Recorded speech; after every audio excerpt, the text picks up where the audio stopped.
Welcome to another stocked and loaded episode of the Sports Card Nation podcast, the show that brings you all the important hobby news, discussions, debates, opinions, info, and interviews with key hobby and sports dignitaries. Also, if you're good, you know we are going to give away something. Now, here's the guy that wanted the cards more than the gum.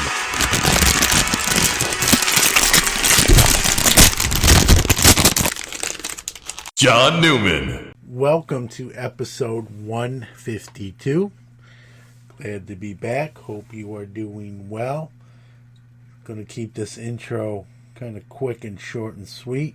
Today's guest is someone he's younger than me, but not by a ton.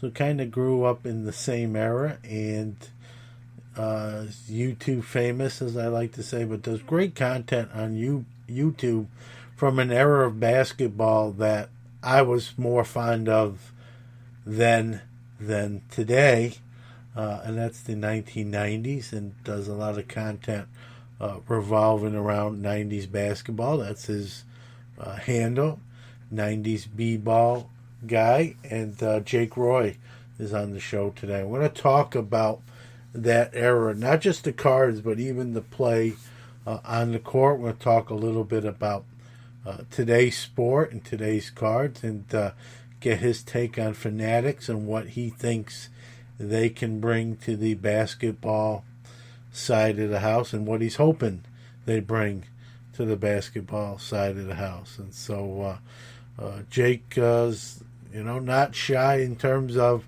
telling you what he thinks or what he'd like to see or how he feels, and finally glad to get him on the show. I got to talk with him a little bit in Chicago at the National, but finally coordinated it, made it happen, and he's here today. So look forward to talking to him shortly here on the show.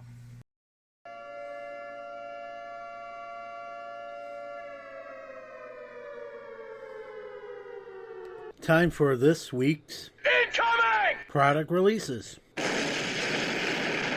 All right, let's go over this week's new release schedule. Again, always a disclaimer, with some delays in shipping and COVID. Some of these may not come out on the exact date, may be pushed back, hopefully not, but have to say that, right? So today, November 5th, 2021, Panini Chronicles Baseball. Also today, 2021, Panini Prism Racing. Staying with the theme of today, 2021, Topps Archives Baseball. Also, 2021, Topps WWE Transcendent Collection Wrestling. Let's go to the 10th, a little bit of a lull, and then on the 10th, 2021, O-Pee-Chee Platinum Hockey. On the 10th, 2021, Topps Stadium Chrome Baseball. Also, November 10th, 2021, Topps Triple Threads Baseball. On the 12th, next Friday, 2021, Panini National Treasures Baseball. And that will do it for this week's new release calendar. Happy ripping to everyone out there. Answer my question! The question! I'll answer the question. You want answers? All right, this week's question is a question I get asked every once in a while. Not a super popular question, but someone else, I think, sent me an email or DM. I apologize. I deleted it, but I wanted to use it on this week's show. So I don't remember the person's name. If it's you and I didn't mention your name and you're hearing this, please reach out to me and I'll give you a proper credit. But I get this question every once in a while, but I got it again this week. Like I said, lost the I think it was an email. I think I deleted it. But the question was, and I'll paraphrase here. It was, it basically says I've talked about on the show how long I spend on the podcasting each week in producing the show. But the person asked me how long do I spend on not the show but the cards, sorting or organizing my cards and that sort of thing. And it's a hard question to give like a definitive answer and say, an hour a day, 2 hours a day. Obviously, a lot of it depends how business is, if you will, to be very transparent, right? Get orders almost pretty much every day. Some days heavier than others. Got to pack those orders up, print the shipping materials, and get those all packaged out and mailed the next day. I'm at the post office pretty much every day or almost every day, truthfully. 7 days a week I'm probably at the post. We're really 6. Sundays are obviously closed. So in a 6-day week, I'm probably at the post office on average 4 times on an average week. And if it's a slower week, at least still 2 times. And so whether it's smaller orders from sports lots for me or, a big graded card sale on my slabs, or a sale on eBay. I'm usually at the post office 4 times a week. They know me on a first name basis. No, I'm not kidding. They do, and I know a few of them on a first name basis. It's like Cheers. I joke with them. It's like the Cheers group. But So all right. So to answer your question, I went off on a little tangent there. I would generally say probably, and I'm not, again, this is not podcast creation. This is strictly handling and messing around with cards. I'll say on average 30 minutes to an hour a day. Some days it might be, and the reason I say 30 minutes to an hour a day, some day it might be 2 hours, right? And then another day, none to very little potential. So I would say an average. I try to get everything packaged up pretty quickly. I do a pretty good job of it. And so I'd say between an hour and 2 hours a day, if not a little bit less, depending on the day. What does that consist of? Whether it be shipping or packing orders. I'm started to do shows again. So I'm really kind of getting sort of presentation back where I wanted to. So this week I actually redid. I have 2 or 3 Munster boxes that are all in alphabetical order by player, star players, and so I've redid the labels on that to be a little more cleaner, brighter. Some of the other labels were hard to read, kind of fading. The ink was fading, so I'm bringing that up all up to speed. So I'm spending a little time on that. If I open some stuff, I got to organize that. So generally between an hour and 2 hours, probably closer to the hour than 2 hours, because I try to, balance my time and with doing the podcast as well. Now, with my new job, my old job was 6 a.m. to 6 p.m., long 12-hour days. This new job in the teaching professions, 7:45 to 2:45. So 7-hour days. I'm home earlier than I ever was before. It's even nice too. I know this is not pertaining to the question, but to do some of the interviews we do for this show, I'd always have to do it later. 7, 8, 9 o'clock at night with whoever the guest was. Sometimes that works perfect, right? Other times it can be late for somebody. So now, with my new position, I can do some earlier interviews for those that it's more convenient for. But that earlier day, right, gives me more time before I got to wrap up my day, go to sleep, and get ready for work the next day. And so some perks there. But generally about an hour to 2, and I love it. And I've talked about it on the show. Every 4, 5, 6 weeks, I'll take a weekend and not even do anything card wise. Create card, content creation, or even handling cards. Just kind of a breakaway from the hobby. I think it's healthy. I think you appreciate and love it more when you sort of do without it a little bit, you realize how much you miss it, and you come back kind of invigorated. So, I hope that answers your question. About between an hour and 2 hours. And with me doing more shows again, who knows, maybe a little bit closer to the 2 hours as I start to price things and redo signage and that sort of thing.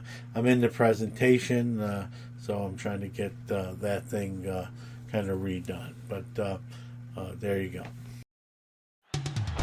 The Sports Card Shop is your small-town local card shop with a global reach. Located in New Buffalo, Michigan, the shop is one of the most accessible in the Midwest. In addition to being an authorized Panini Direct dealer, the Sports Card Shop carries all major trading card brands, including Topps, Upper Deck, Pokemon, Yu-Gi-Oh!, and more. With all that new wax, 500,000 singles, and showcases full of graded cards, you're sure to find something great for your collection, whether you're just starting out or a seasoned collector. The Sports Card Shop is your one-stop shop. So call us, come see us, or visit us on the web and social media. Our phone number is 269-469-0140. Website is thesportscardshop@moco.com. The Sports Card Shop is part of the Moco Retail Group, connecting sports, the hobby, and people around the world. Hi guys, it's Max from the Sports Card Shop. This week's Sports Card Nation exclusive deal is 2021 Chronicles Baseball Hobby Boxes for $139. Message SCN11 at _ the Sports Card Shop on social to get the deal. Back to the show. It's time for the Hobby What's Up, where we go around the hobby world and tell you all the latest news and breaking stories from the hobby we love. What's up? What's up? What's up? What's up?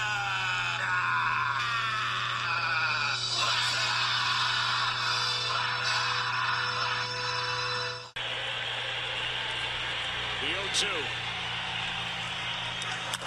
Left side, Swanson. To first. The Braves are world champions. Congrats to the Atlanta Braves, your 2021 World Series champions. Kind of weird saying that as a Mets fan, but I was rooting for them rather than the Astros for mostly obvious reasons. And I generally root for the team that hasn't won it in the greatest amount of time. But even if that wasn't the case, I probably would have been leaning Braves just the same. But as usual, Topps now is putting out the Braves 15 card, in this case the Braves 15 card World Series champion set. It's a $49.99 on the Topps website set. Again, 15 cards. There are random parallels numbered to either 49, 25, 10, 5, or the hard to get 1 of 1. There's also a autograph edition. That one will go for $99 and feature one autograph card randomly inserted. So Braves fans and Topps collectors, go grab your Braves set. Also with the Braves, many of the items from the World Series are going to be headed my way. No, not to my house, but to Cooperstown, the Hall of Fame, which I'm not too far from, and they've donated some of those artifacts to the Hall of Fame. So definite, if you're a Braves fan, you're welcome in New York. Come see some of those artifacts. Let's stay on with Topps. Topps has announced, they opened up a Japanese office last year. They also got the Nippon Baseball League license. Well, they're going to produce a 2021 Japanese version of this year's flagship. It's going to be a 440 card set. It's only going to be released in Japan. There will be inserts and parallels that are specific to Japan, the Japanese players. and you can only get it from Japan. So it's going to be sort of a hard acquisition unless you know somebody, or you can get it from the Japan website. So it'll be interesting to see what that product goes for. It's I think 24 packs a box, 10 cards per pack. So we'll have to see what the secondary market goes for on these things. Cade Cunningham, the overall number 1 NBA pick, who's battling an ankle injury that slowed down his debut, has signed an exclusive deal with Fanatics. So you're only going to find Cade Cunningham autographs on Fanatics memorabilia or their website, including cards. So there you go. Fanatics not wasting any time. And this is not, in their defense, this is not new territory. They have done exclusive deals with players plenty of times before. A gentleman bought a memorabilia lot, and in that box that he bought was a ticket stub that he didn't initially know what it was until he did some research. Turns out that ticket stub, just kind of loose in that box, was the ticket stub to Mickey Mantle's debut in the major leagues. Well, he got that ticket stub graded PSA 3, and a Canadian auction house sold that PS3 Mantle debut ticket for $141,000. Hey, I know we're still in 2021. Guess what goes on sale in less than a week? That's right. Tickets to the 2022 National Sports Collectors Convention, this time in Atlantic City. So tickets going on sale very shortly here. Probably best to get them early rather than late. For me, on a personal note, Atlantic City is not too bad of a drive, so I will be driving in to the venue. I may be traveling with my wife and son as well, being that we're driving and it's not a plane. So looking forward to that. With my new place of employment, I have summers off. That's the life of teaching profession. So I don't have to worry so much about getting days off for the National. That's one of those built-in perks. So hopefully, God willing, I see a lot of you there as we head towards 2022. A long-trusted name in the sports card business, Greg Moore's Cards has been buying collections for double-digit years now. He is looking for vintage, pre-war, tobacco, and 19th century cards. If it's old, Greg wants it. He's also interested in modern cards graded by the reputable companies. Greg Moore's Cards also offers consignment options as well. For more information, head over to gregmorriscards.com, turn your cards into cash now, and follow him on Facebook, Instagram, and Twitter.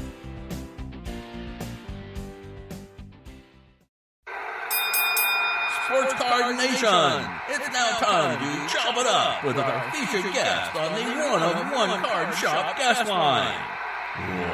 Let's go! Real happy to have my next guest on the Sports Card Nation guest line here. He's hard to get. We had to play a lot of message tag, and I spoke with him at the National, but better late, good things come to those who wait, as they say. So from 90s basketball cards on YouTube, but that's his handle on most of the other social medias, but he's YouTube famous, I like to say. Jake Roy, welcome to Sports Card Nation. Thanks, John. It's a pleasure. And yeah, you're right. I'm a slippery guy sometimes. The kids keep me busy, and sometimes let's be honest, sometimes it's not the kids. Sometimes it's my memory that fails me. So yeah, well, listen, I walk in the room sometimes to do something, get in the room, forget what I came in there for, have to leave the room. Then it dawns on me, hey, that's why I went in there for.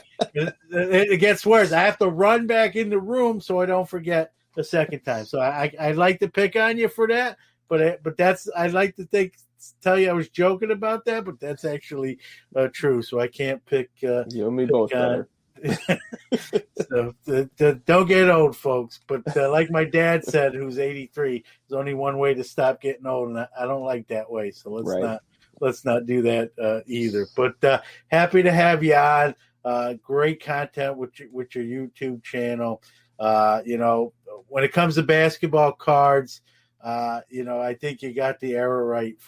There's something about the '90s. I don't want to really trash today's cards. And listen, they can't. We see what they're bringing and record-setting auctions, but there's some nostalgia to the '90s cards. I think, and I think I know. Some of these questions I kind of know your answers already, but for those listening that maybe haven't heard it before, it's for them.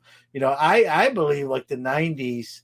The insert cards that we got in the '90s, to me, aesthetically, are a lot nicer looking than a lot of what we're seeing in modern cards today. For sure. And not going to disagree with you at all. Yeah. No, I had a feeling. I mean, I even think it just like even not even inserts, Jake, but even the regular base releases. Flair and Flair Showcase comes to mind for me. Even Flair Ultra. I know it's not a high end, although now some of that stuff's high end with the scarcity but the Scoring Kings cards of the day and some of those inserts and I'm not saying today's cards don't have their own allure, but maybe because I was, had my store during that decade as well, there's some sentimental value to me. I think, some of the modern editions sort of, to me, fall a little short of the mark. That's, again, everyone has their own opinion. That's sort of mine. What other than being from that era too, what is it about the '90s basketball cards for you? To me, and I've talked about this in some of like the articles I've written, but there are very few things, if any, that we're seeing in cards right now that we haven't seen done before. And when I say that, I'm talking about the aesthetics, I'm talking about the technology, stuff like that. Obviously, the new things that we're seeing are, a litany of different colors and patterns and, what some people are calling manufactured scarcity, but, a lot more numbered cards. The jersey patch autos are something that we saw in the 90s, not nearly to the extent that they are now. Other things with, relics and, patch cards and booklets and those type of things, they're kind of expanding on that idea, but the genesis of all of those things all started in the 90s. So a lot of times I like to go, like, even if we're looking at content online, right? If I go and see somebody reposted a video of somebody else's, I like to go to that original content creator and see their post, the original post. So it's kind of the same thing with cards. I like to see where it all originated. So if I'm looking for refractors, I want to see the original refractors, the first refractors, then kind of follow that history. But definitely a big piece of it too for me is nostalgia. There's so many stories that I try to share and so many more that I probably could share in my videos, but they would be, hours long. So I try to keep it concise. Yeah. But I mean, I have a ton of great memories from my childhood and, early adult years and such, with friends and family members and all kinds of things that bring me back, maybe a specific card or a product that I opened. The stories and the memories always keep me coming back, even if the product itself wasn't anything too crazy. It's the memories too. It's like a warm blanket.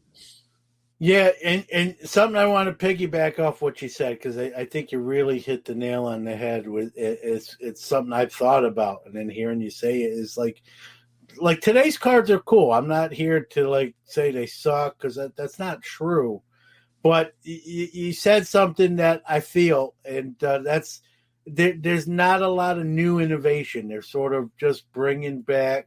They're doing the same stuff, just with obviously mostly today's players. And some of those things we got in the '90s were were so different than anything before that, especially in basketball cards. Mm-hmm. I think even more so than the other sports as well. But like you said, we've just sort of, it's, I don't know why the creativity's maybe not there, like we've seen in some other brands potentially or other sports. But we'll see. We'll talk a little bit about Fanatics. I don't want to go there just yet, but we'll kind of tie them back into this. I know you're obviously big into basketball cards. I know you open stuff even today, but did you open more back then, or not necessarily than you do current? It's hard to say. I would probably say yes. I did open more back, in my early days. It was just a little bit more accessible. I mean, we see, it's hard to find stuff at retail, but also the price point of products. I mean, even the stuff from the 90s, trying to buy packs to open today, some of those prices are a little bit rich for my blood compared to what I could get for the first kid. You and me both. So Right. I think we speak for a few others too. Yeah, exactly. I hear that sentiment shared. Dad would get my brothers and I, a box of cards to open together for Christmas or a box of cards for our birthday, stuff like that. It's very rare today that I have, an unopened box to rip through. It's really just a pack here and a pack there. So I think I would probably say I opened more back then. But at the same time, like I open my fair share today. It's just I kind of have the excuse of, oh, honey, I have to make a video. So yeah, that's built in there. Well, like you said too, I mean, it seems we see what's the shelves are getting cleared off if they ever make it on the shelves. Price point, like you said, packs during the 90s. Believe me, I had my store back then. We're at a whole new price level. And speaking of that, anyone listening, 98% of them have seen some of these record-setting auctions, and a lot of these cards that are breaking these sort of records are cards from the 90s. Some of these inserts that are super short print, and I think that's a good testament to that era of cards that they've maintained and stayed relevant. 30 years later. Sure, we've seen, obviously some LeBron James, which are 2003, 2004, hit some high levels as well. I think that's more of a testament to the player rather than even almost the card. I think the 90s cards, though, are kind of next level because we've seen lesser players, but just some of those rare, whether it's PMGs and some of those other scarcer inserts. It's more about the product than even the player, or a combo of both. I don't want to not give enough credit to the player. And we've seen, I always tell people I wish I knew then what I know now. There's some of that stuff I can tell you in my store I've sold, quite a bit of, or a good percentage of it that had I known, like we can say that about a lot of things, even outside the hobby. But man, if I knew then what some of the stuff was going to be worth, 20, 30 years later, I probably wouldn't have put a price sticker on it and put it in the showcase. And I would have just put it in the box and saved it. But that's the fun of it. You can't, like I always joke on the show, Jake, the DeLorean and Dr. Emmett Brown and Marty McFly. Be cool if that was real. We could go back and do it all, do some things over with. Well, and I mean, even not just back to the 90s. I mean, it hurts me to share a story that's relatively recent, but even just 2-3 years ago, some of the stuff that we moved, was worth hundreds then and is worth thousands now. And it's like, if we had a crystal ball then, or if we had a time machine now, those decisions would be different. But, that's part of the experience, right? And that's some of the education, the tuition cost, if you will. And sometimes we make the decisions that are best for our PC, and it might not be best for our pocketbook too. So there's a little bit of that. Quick break, but we'll be right back with more from Jake. Iron Sports Cards is your #1 source for all your PSA and other grading submissions. Their elite status improves turnaround times. Heck, they even provide the card savers.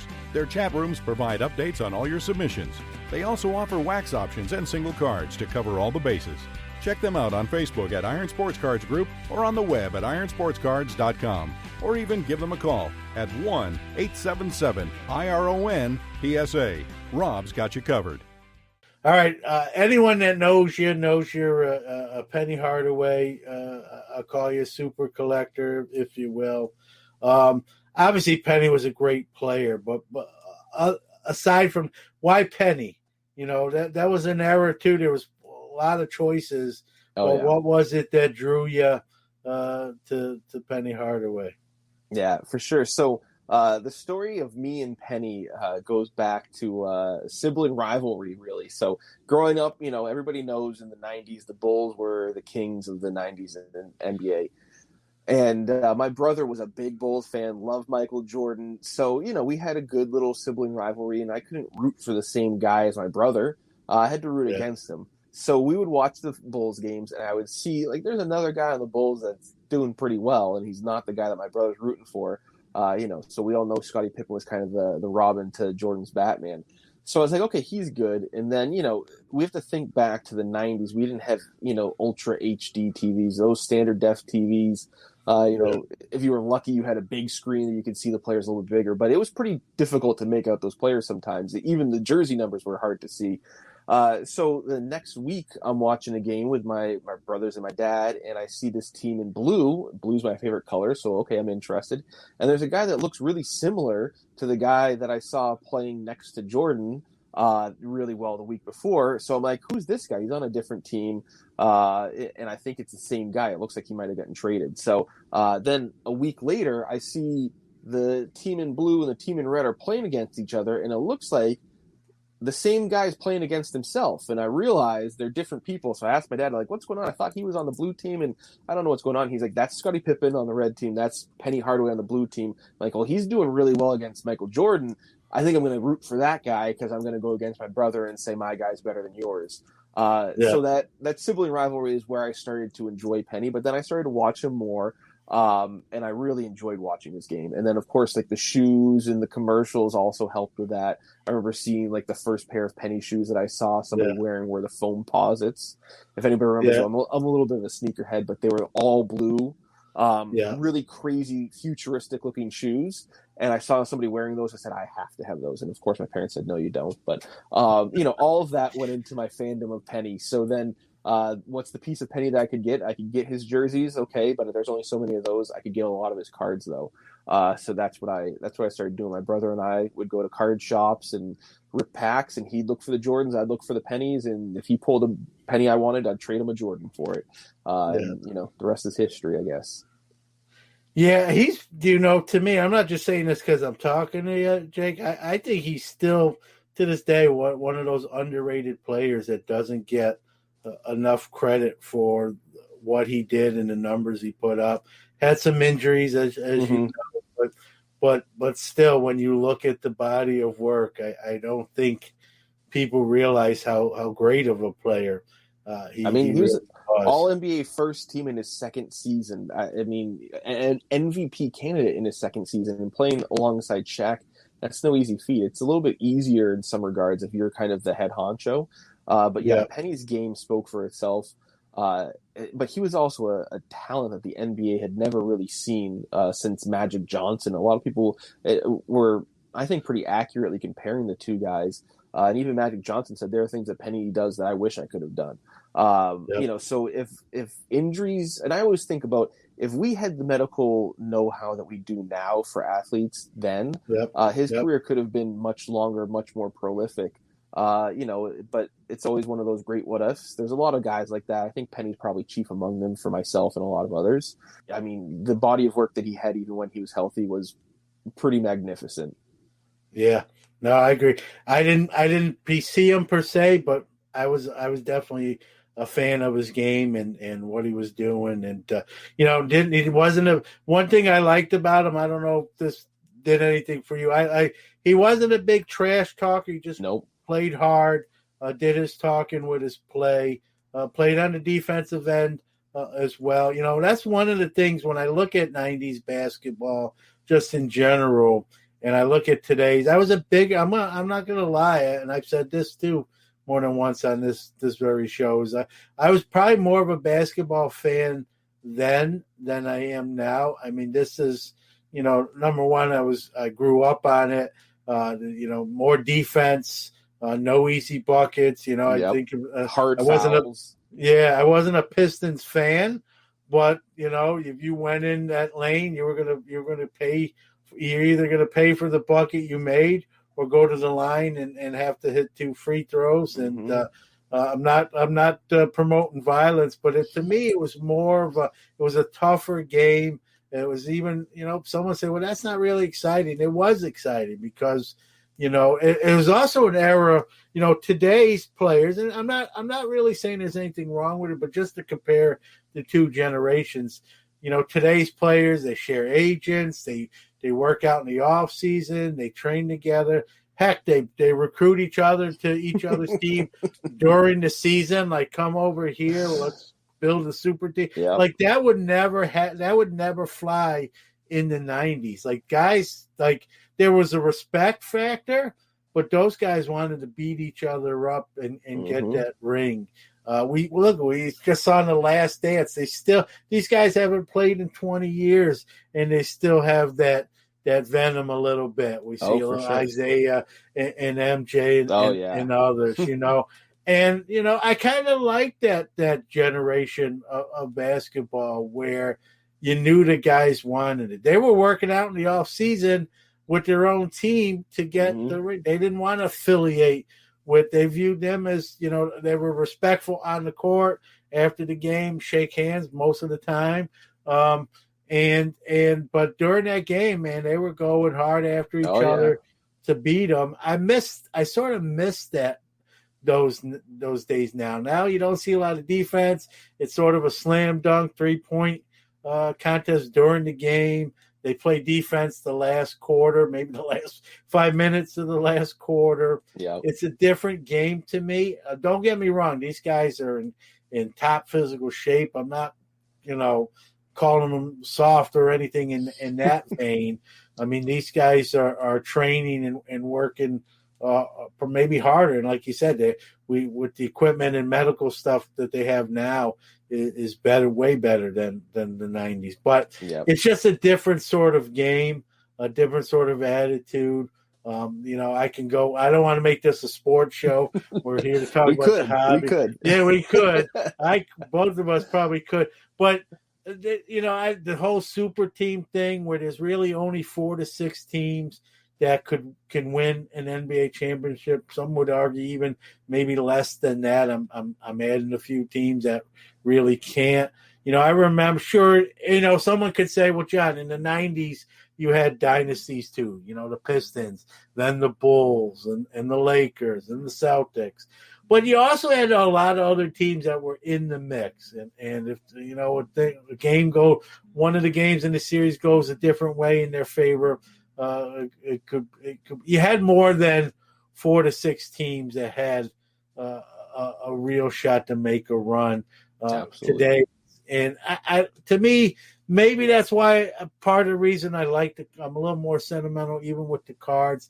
It's just because I like that era of basketball even more than I do today. But again, these guys are tremendous athletes. I'm not trying to take them. It's just a different game. It's not the athlete as much as the game and maybe some of the attitudes and that sort of thing. But still basketball, still fun. And, Brooklyn, I'm from Brooklyn originally. Now we actually have a team in Brooklyn. So I'm a Brooklyn Nets fan just because it's my hometown. But I follow basketball, but I wouldn't say I'm a diehard fan for some of the reasons I just spoke about. Have those feelings? Do you feel similar in any way? Maybe I know yeah. I mean, definitely. I mean, some of it's also the way that I like to play. So when I played, as a kid, middle school and high school, for myself in New Hampshire, relatively high level AAU ball and stuff like that. But I always was an undersized, big, center power forward type of guy. So I had to use my body a little bit more than my height, because I didn't have that to my advantage. And a lot of times that meant, playing a little bit more rough. A lot of those, when I was a kid, getting, to practice, they would call me and one other guy on the team the Twin Towers, and we would call each other the Pistons bad boys. I'd say I was Bill Lambier. A lot of times when I'm coaching kids who are in high school, I'll tell them, maybe I shouldn't, but I do anyway. I tell them, if you end the game with less than 3 fouls, you didn't play hard enough. And I was a little bit of an enforcer when I would play. So sometimes, they would send out the goon squad and I'd be part of that. But I played within the rules of the game, but I was playing hard. And if you're going to come into my area, it's going to come at a cost. Those are the types of games I liked. But even when we watched stuff in like the early 2000s, I remember watching Iverson and the Sixers go up against the Raptors, or I remember vividly the Knicks versus the Raptors in that series when the Knicks ended up going on to the finals in '98. I remember Latrell Sprewell grabbing onto Vince Carter's shorts to pull him back, trying to go through the paint and stuff like that. And stuff like that, people would, you'd see on Sports Center highlights, and people are saying, oh, he's a dirty guy. But that was part of the competitiveness of that era that I really enjoyed. And like you said, these people would play hard, and they might go and get a beer after the game, but while you're in between those lines, you're adversaries. And that was a mentality that I grew up seeing, and that's just kind of how I played sports. So I gravitate towards that. At the same time, watching Steph Curry drain a bunch of threes. Yeah, so it's exciting to watch the game. It's just a different game today. I mean, like you said, the players also now they're bigger, faster, stronger than we could have ever imagined in the 90s. So trying to compare eras like a lot of people do, when you're saying who's the greatest is an impossible task. How are you going to compare George Mikan to the likes of LeBron James? Just to completely different sports almost. But I gravitate towards the 90s. I can't say I'd necessarily want to go back and watch a full season of 90s basketball now, just because I'm accustomed to the new, way of playing. But those Bulls championship games, watching Penny play, that stuff never gets old for me. Yeah, I have, that was the era I really loved in basketball. I'm a little older than you, so I even, the Bird Magic rivalry go even before Jordan hit the scene. And I'm not gonna lie, I sort of missed some of those type of the way the basketball was played. Like you said, you played basketball at a pretty high level, and that's kind of you took a page out of some of their books. And I didn't play basketball other than pick up basketball, but I did play baseball and football in high school, and that's how I was even as a baseball pitcher. Jake, is when I was on the mound, that plate was mine. Would I pitch inside sometimes? I didn't want to walk anyone. You had to earn your way out. If you got a hit, I tip my cap to you, or if I got you out, tip my cap to myself. I was sort of that competitor.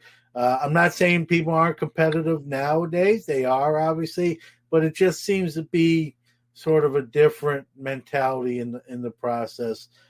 Maybe it's it's a little bit of the old man on the porch for me, and I'm stubborn and I'm sort of sentimental to that time period. But even now, I play competitive softball in my old age, and I'm still playing at the lower level. There's a senior league that I'm being recruited for that I just haven't moved up to, and I'm still like that, even with the young bucks who are in their 20s.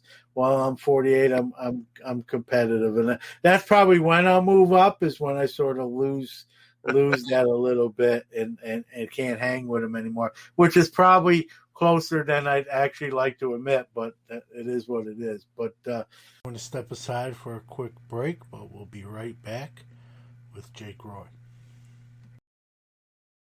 What doesn't one of one card shop do? From box, case, and personal breaks, there's always fire being pulled. They offer bulk grading subs, and their large store located in Strongsville, Ohio, offers an incredible selection of sports cards, non-sports, and authentic autographed memorabilia. Steve and family will treat you right. Check them out on Instagram at One of One Card Shop or on the web at oneofonecardshop.com. Sports Card Nation is back with more with Jake. All right, let's get back to cards. We're not here to talk about softball. So, we talked about. I kind of alluded to Fanatics, as most people know, will be taking over the basketball cards here in a couple years. If you had a direct line to Fanatics, being a basketball guy, I mean, what, and who knows? Maybe they'll listen to this for all we know. Who knows? Or your own show. But what would you tell Fanatics? You have a main line to Fanatics. What do you want to see them do with basketball cards that maybe, Panini has fell short in? Yeah. Or maybe something different. Maybe something completely different. You just want to see it. Yeah, there's so many things. Like if I'm sitting on Santa's lap and he's asking what I want for Christmas, there's so many things that I could think of that I would want. I mean, the number one thing that is always top of mind that I would love to see, and I don't know the solution for this, right? But somehow figuring out the retail distribution, how that model works. Yeah. I want to see retail products be able to be enjoyed by all kinds of collectors. I'm not going to sit here and say, "Oh, get the flippers out." There's a place, but I want to make sure that my kids and other kids can see a pack on the shelf and maybe get the spark of, hey, I want to see what's in that, and and even myself, I want to be able to go and rip product. So whatever that solution might be, I don't have. So, if they're watching this, sorry, I can't give you a solution. I'd want that to get fixed and get better. But something that I do have a little bit more insight into is just more creativity. That's the thing that I think made the 90s really exciting. And just do some inventive, maybe experimental, maybe some scary designs, some stuff that you're not really sure if it's going to hit.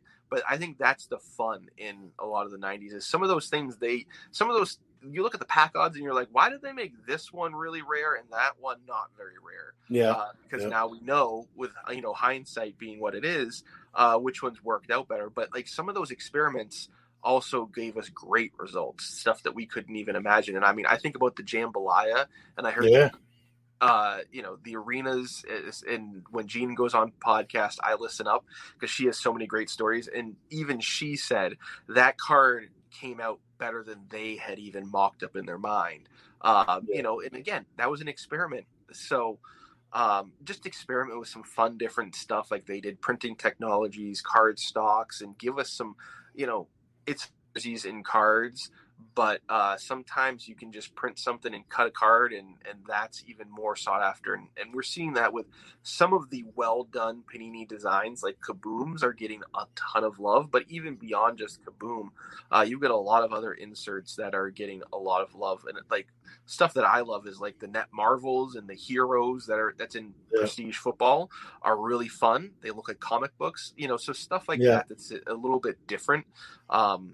That's just design based for inserts is what I would love to see.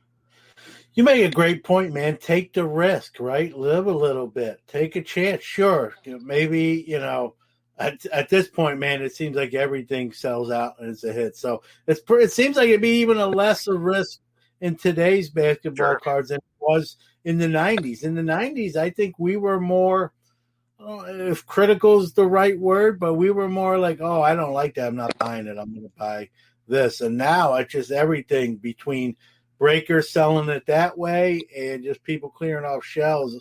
I mean, you'd really have to make a terrible product for it to not be well received. And you said you had a hobby shop in the 90s. $5 was a very high-end, expensive pack. $5. Now you can find a low-end product for $5 a pack, if that tells us anything. And people were scared. SPX, one card per pack, $5. People were scared to open that stuff. Yeah, XPX was great, but like you said, people were like leery. Flair and Flair Showcase. They came in that flat box. The box with the flat with the gold top, the black bottom, velvet lining. Shrink wrap. The pack itself was shrink wrapped itself. Yep. Then inside it, you untuck it, and then it's got another pack. It's got the cards in there in cellophane. I mean, it was an experience opening. You felt like you were at an award show, and the winner is, Right. you open the envelope.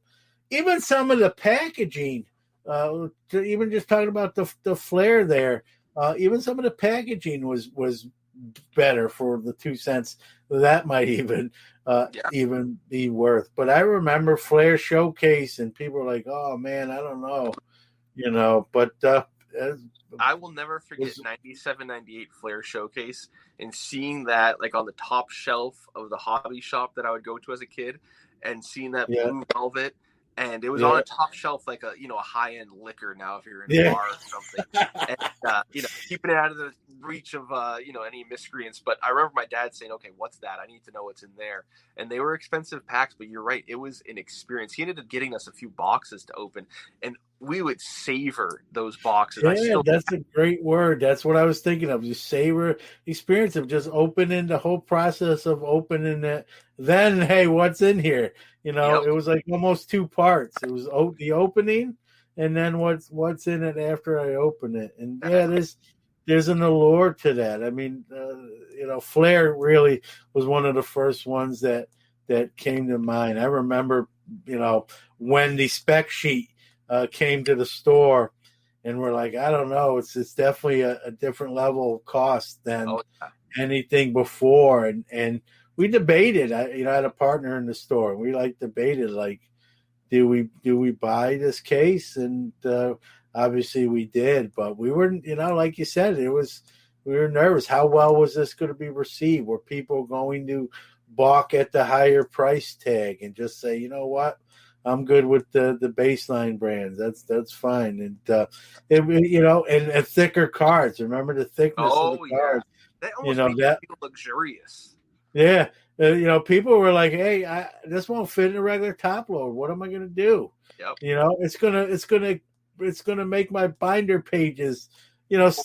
Things we laugh about now, but we're like a bigger deal that I can get 300 binder pages in my 3-ring binder, but if I put all these Flair cards in them, I'm probably only going to get 100.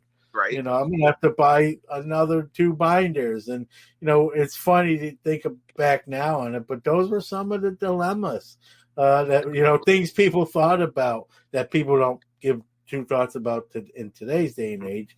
But it's just funny that we're talking about how the sport itself has changed on the court, but even in the cards, it's a different era. And that, I miss those days. Again, sound like the old man on the porch, which I probably am.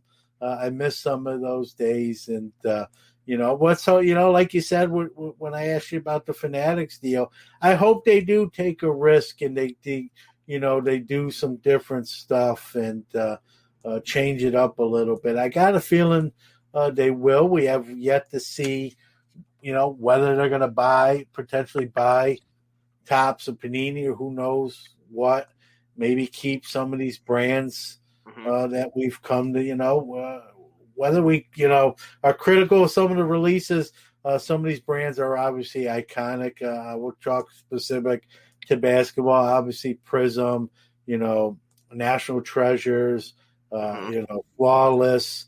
I hate to see them go away. I'd like to see some of those brands live on. I'm sure I speak for a lot of basketball collectors that we'd like to see, and if they don't, Fanatics is going to just tell you, hey, we're going to do those. They're not going to be called that. They're going to be our edition, whatever we term. But there's some sentimental value to the name living on, just like on the baseball side with Topps. You got 70 years of history there that couldn't be wiped away if they don't come to some sort of agreement, maybe with Topps. And I know Panini's history is not as long, but some of those brands I just mentioned, have carry some weight.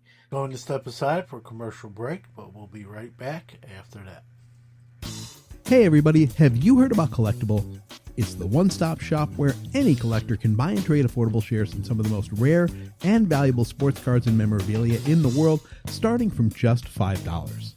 From 1952 Mickey Mantle PSA 10s in Wilt Chamberlain's iconic rookie uniform to one-of-one Patrick Mahomes RPAs, rare LeBron James logo mans, and everything in between, Collectible is creating never-before-seen access and opportunities for all. Let's grow the hobby we love together.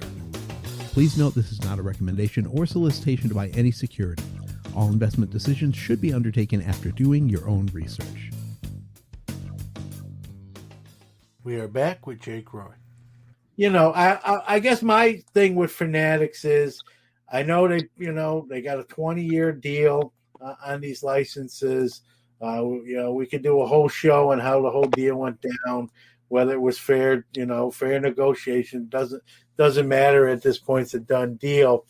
And someone could say, well, they're not going to negotiate that deal and then keep those brands alive. But, I've heard people say, I'm sure you have too, Jake. I've heard people say, hey, I'm not, if Fanatics doesn't work a deal with Topps or Panini to keep some of these lines kind of alive, I'm not going to support them. And, how many that is. And people can say one thing and then change their mind or do another. We know how that goes. Oh, yeah. But, they came in sort of almost like a hostile takeover. I think I've said this on the show. It almost would be like an olive branch to just say, hey, look, we know you guys like these brands. We don't want to come in here and just kind of be the big bully on the block and kick everybody out. We're gonna keep some of the things you've really grown to love. We're gonna do it our way. We're gonna make them better. Yep. We're gonna be better than Panini and Topps used to do. I mean, if they want to get caught, hey, that's their right. I wouldn't blame them if that's what they're supposed to say.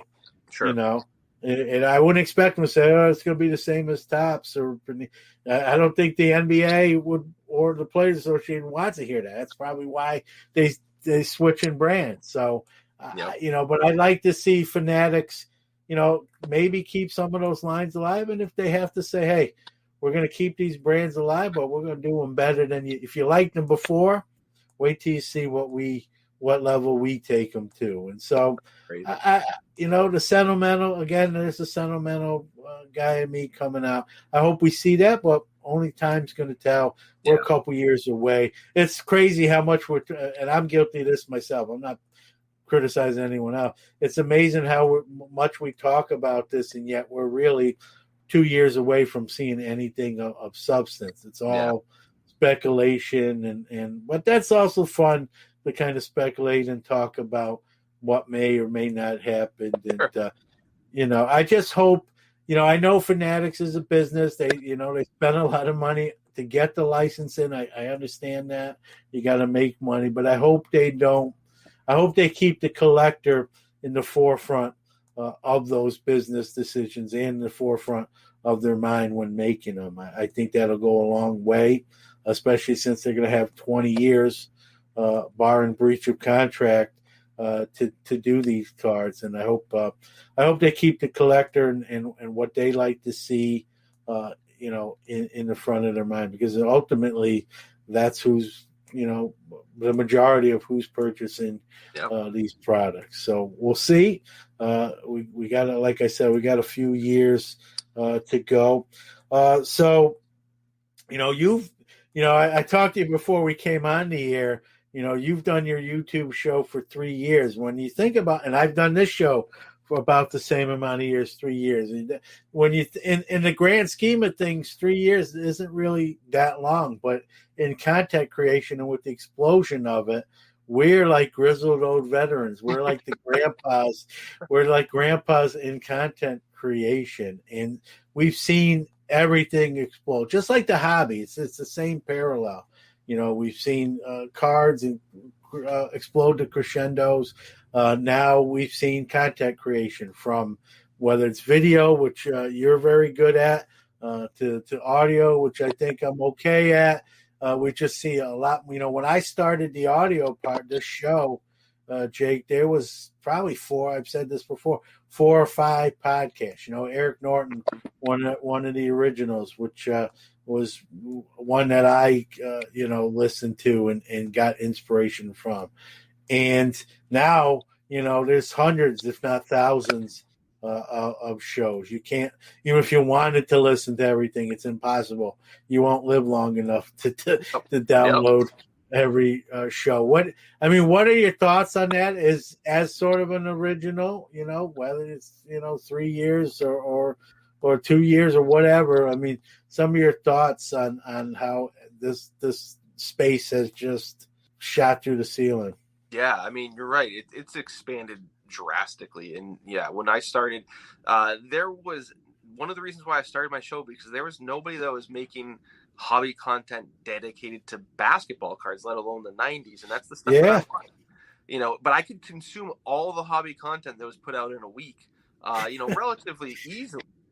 Most of it was baseball content, but I could consume it all. And that is, I couldn't consume all the basketball content that there's produced now. So, it's a very different lane. It's also, the focus of it when I started was very definitely collector based. And now we've got a lot of different flavors. Some people are, just talking about the money aspect. Some people are giving you tips and tricks. Some people are, just vlogging their experiences, so like that also has changed significantly. So I think it's great, because I think about it from the standpoint of there's so many different ways, access points, entryways for people to get acclimated to the hobby and see what's going on and hear what's happening and just consume content in so many different ways, which is great, because somebody might not enjoy my show, they might really love your show, and I don't care, as long as they're getting into the hobby and learning from people who have been there, who are going to show them the right way, kind of lead them down the path in a way that I think is going to be sustainable and keep them collecting. Obviously I would love if everybody comes and watches my show and all that kind of stuff. But at the end of the day, I'm just trying to share the information I have and share my experiences and help add to that, big just picture and painting that we keep all adding to as a collaborative effort. So I think it's a good thing. There's definitely more actors that we have to, sometimes be a little bit weary of and look at what they're doing and make sure that, not that we have to call them out and say face or anything like that, but just like sometimes navigating around some of the content that's not necessarily the best stuff. And I think most of us know what that means. So, that's a little bit more tricky. And sometimes new folks come in and they see some of that content first or, early on. And it might put a different flavor, in their mouth. So sometimes that's a tricky situation to kind of navigate. So, but a lot of good and just a little bit of bad. Yeah, and you can't, I hate to say it like this. I think you'll agree. We like a great point too by you to share that knowledge and experience and help as many people as we can. Be there. I know you're like this. I'm like this. I get questions quite a bit, and I try to be as honest and helpful as I can. You can't save everybody, right? You'd love to, but that's just impossible. But you try to be as informative and helpful.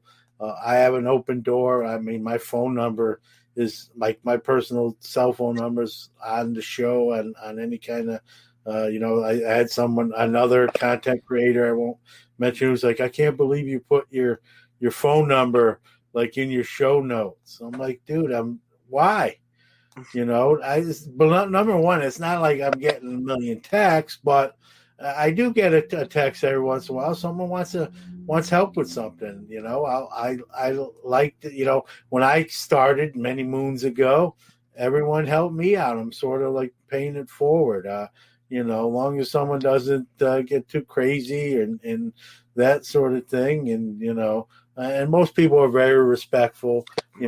If I get that 4 a.m. text, like, hey, what should I buy, this or this? I'm like, and even then, I'd probably say, it's 4 a.m. Could you ask me this at like 8 a.m. instead? So I'd probably be nicer than most. But most people are respectful, and I like to think I try to help as many people as I can, and like you said, there are some folks that are in it maybe for different reasons, if you will. We'll say it that way, and I just you hope people kind of do the research, see through that stuff, ask the right questions, but sometimes that doesn't happen, and hopefully there's less of that, more of the alternative that do navigate through some of the choppier waters that there are, and we can only really control what we do and what we put out there and what we say, and I use two words quite frequently, ambassadors and advocates, and I try to be those two things. I know from watching you do a great job of that yourself. And again, that we can only do what we can do, and after that, it's out of our hands. But I think there's more people that care, like you said, and you said that yourself. I think there's more people doing it the right way for the right reasons than the other side of that coin, and that's a good thing. If it was the other way around, the hobby would be probably in real trouble. So, and I think we both know it's not all roses and daisies all the time, but it's more good than bad. So we just gotta keep doing what we're doing. I want to give you, I appreciate you coming on today. Like I said, in the open, we had to, play a little tag. I had to go to Chicago and talk to you personally to try to get it done. But all joking aside, I appreciate you having Jan and, sharing some of that knowledge. And I always give the guests sort of the, final word, give out all your handles, your YouTube channel, anything you want, where people can find what you're doing and check your stuff out. Yeah, for sure. No, it's my pleasure to come on, and it's been long overdue. I think it was it was something we wanted to do earlier, and I'm glad we were able to get it together on the calendar. But yeah, so you can find me 90s_b-ball_cards on pretty much every social media platform that most of us are on. So Instagram, Twitter, YouTube, obviously, TikTok. I'm on there occasionally. People know I make jokes about that on my videos, and I'm on Facebook as well. But I made a critical error when I was setting up my Facebook page, and it's 90 b-ball cards without the S. I've tried to edit it and change it and update it. I can't figure it out because I'm not that savvy. But yeah, you can find me on all of those. I link to all of those pages in my YouTube videos. So YouTube's really a central hub, but I'm very active on Instagram, Facebook and Twitter. A little bit less, but I try to get on there at least once a day. So that's where you can find me. I post frequently on most of those, especially the Instagram. But I also, if you got questions like we've talked about here, I'm always answering DMs and helping people. Just yesterday, somebody sent me a picture of an Allen Houston PMG, was asking for my opinion, and it was raw. It was coming from Taiwan, and I said, "Oh, be careful. Those cards are faked." And they said, "Really? I didn't know that these ones were fake." Yeah. So always try to help people out. Not that I'm saying that one's fake, because I'm not an expert. Yeah, you at least got to let them know that that's a possibility. Exactly. Yeah. Yep. Nope. That's all you hope you hope that one isn't, but you got to do your due diligence and tell them what could be what's happened before. So, yep. And that's exactly what more basketball than I do, but even I know that one. So that would have been pretty much the same thing, I said. So, well, Facebook is changing its name to Meta now. Oh, really? I didn't yeah. So now that they're changing their name, maybe they'll let you update that and get the S on there. Yeah. So, well, Jake, hey, listen, it took a while to get you out for the first time, but let's not make it the last time. We'll have you back again for sure, and I appreciate you coming on and sharing some of that basketball knowledge. Pastime Marketplace has a line of graded card cases that are waterproof, airtight, dust-tight, and hardened to protect and organize your valuable collection. Each of our cases come with pre-cut and pre-formed foam, so you don't have to cut and tear the foam when you get your case. The pre-cut foam inserts are sized to hold PSA, Beckett, SGC, and CGS slabs. Store it all safely and securely with a case from Pastime Marketplace. Check them out at www.pastimemarketplace.com. All right, that's going to wrap up another episode of Sports Card Nation. Some thank yous as always. Thank you, right? Without you, we're not here. You make this show possible. If no one listens, we don't. Who are we talking to? So, heartfelt thank you as we approach our 4th year of doing this. Thanks to Jake Roy for coming on and sharing some of his insights and expertise, especially in the form of basketball and basketball cards. And check his stuff out if you haven't yet. If you're listening to this episode on show release, we're a couple days before. If you're listening to us after show release, we're probably around that time. We've completed our 3rd full season of episodes, and that's just of Sports Card Nation. We started November 10th, 2018, which doesn't really sound that long ago. I mean, it's 3 years, but in content creation in the hobby, that's a lifetime. That's a very experienced show, and it's crazy to think where we are and where we started, and it's I don't know if I would have guessed that. No, I know I probably wouldn't have guessed that, and yet here we are. We're going to keep going. A couple giveaways around this week and next, and nothing too crazy, but we're going to give you something, give away something as we typically do. And we're going to, as we go into year 4 here, we're going to, keep on plugging along and maybe add some stuff here, take away some stuff there. Got Hobby Quick Hits on Mondays, this show Fridays, and Breaking Cardboard, our once a month interview live show. Basically, Sports Card Nation, in a sense, live, second Friday of every month. By the way, a little plug for that. Our next one of those for this month is Friday, November 12th. My guest on the show will be Chris McGill and Christina Thorson from Card Ladder and other various content creations. They do a great job, and looking forward to talking about analytics and where the market's at and just cards in general. My guest host joining me on the show. We try to have a guest host for every one of those to ask questions as well. Mike Summer from Wax Pack Hero. So Mike Summer will be in the guest host chair, and the guests will be Chris and Christina. So looking forward to that. That's Friday the 12th at 9:30 p.m. Eastern, live. But if you don't catch it, you can catch it on the Sports Card Nation YouTube channel. Hobby Hotline, the other show we do, which is a conglomerate show of various hosts and content creators. We've always been on Saturday at 11 a.m. Eastern Time. We've added some new hosts, and we've added a Tuesday show. We just completed our first one. Went well.